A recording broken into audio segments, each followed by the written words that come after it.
Hello, and welcome to the Skyward Airways family. I'm Ace, your compliance manager. As you are starting your journey with us, this training module is a key step in your orientation. The FAA, or Federal Aviation Administration, governs all civil aviation within the United States. Adhering to their regulations helps us maintain the highest safety and professional standards in the industry. Regardless of your role, be it ground crew, flight attendant, pilot, or corporate office staff, we all contribute to safety and adherence to regulations. Let's go over 3 key FAA regulations that play a part in our day-to-day operations.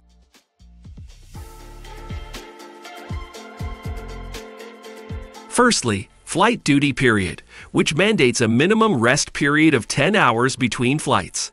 This helps prevent fatigue and ensures our passengers' safety.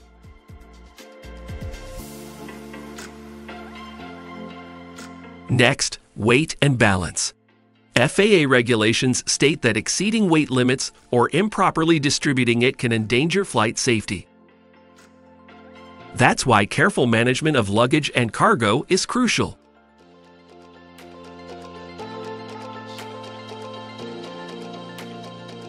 Lastly, we have maintenance and inspection. Regular checks of aircraft, as per FAA rigorous standards, keep our fleet in top condition and ready to fly. Remember, FAA regulations are updated regularly, so staying current is part of our shared commitment to safety at Skyward. The rules may seem strict, but they exist to ensure everyone's safety, which is our top priority. This was just a brief introduction. More specific topics will follow in this training module. Make sure to review the latest FAA updates regularly. And remember, if you're ever in doubt, don't hesitate to reach out. We're all part of the Skyward team, working together to make our airline the safest in the skies.